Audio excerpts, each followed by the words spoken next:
வணக்கம், பவானிதாஸ். இன்னைக்கு சிம்பிளாக நம்ம தைராய்டு இஷ்யூஸ்லேருந்து எப்படி ஈஸியாக வெளியே வரலான்னு பார்க்குறோம். நிறைய வீடியோஸ் நான் கொடுத்துருக்கேன். பட் நீங்கள் ஃபாலோ பண்ணுறது இந்த மெத்தடில் ஃபாலோ பண்ணுங்கள். இந்த இஷ்யூக்கு உங்கள் ப்ராப்ளம்க்கு என்னன்னு நீங்கள் அந்த சர்ச் பண்ணி அதுக்குண்டான சொல்யூஷனை ஃபாலோ பண்ண ட்ரை பண்ணுங்கள். அப்போ உங்களுக்கு ஈஸியாக இன்னும் க்யூர் ஆகும்.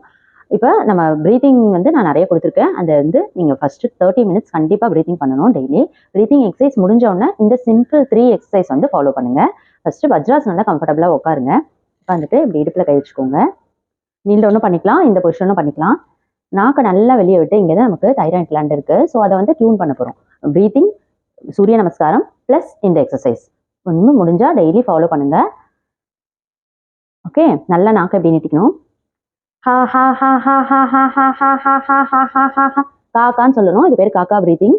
காக்கான்னு சொல்லணும், நாக்கை வெளியே விட்டு சொல்லணும். இது ஒரு exercise 30 seconds. Okay, morning night பண்ணுங்க. ஓகே, இது ஃபர்ஸ்ட் எம்டி ஸ்டொமக்ல பண்றது நல்ல பெனிஃபிட்ஸ் கொடுக்கும். இது ஒன்று. முடிச்சோடனே கை எப்படி கீழே வச்சுக்கோங்க. இந்த பொசிஷன் வந்துருங்க. நாக்கை வெளியே விட்டு அதே மாதிரி டாக் ப்ரீத்திங். ஓகே, இது ஒன்று. நெக்ஸ்ட் இப்படியே உட்காந்துக்கோங்க. ஃபர்ஸ்ட் லெஃப்ட் லெக், அப்புறம் ரைட் லெக்.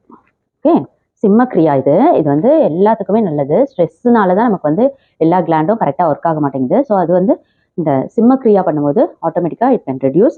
இப்படி கால் மேலே உட்காரணும், நாக்கை வெளியே விட்டு கண்ணு மேலே பார்க்கணும். அதாவது ஒரு ஃபுல் பிரெத் கண்டினியூஸாக 20 டைம்ஸ் பண்ணுங்க. இப்படி ஃபுல்லாக இருக்கணும் அந்த பிரெத்து. இப்படி மேலே கால் மேலே உட்காரணும். இங்கே பேலன்ஸ் பண்ண முடியும்னா இங்கே வச்சுக்கலாம். Okay, it's lion pose. Okay, cat, காக்கா breathing, dog breathing and lion pose. Okay, இது பண்ணிட்டு வந்தீங்கன்னா கண்டிப்பாக தைராய்டுலேருந்து ஈஸியாக வெளியே வரலாம். All the best. தேங்க்யூ.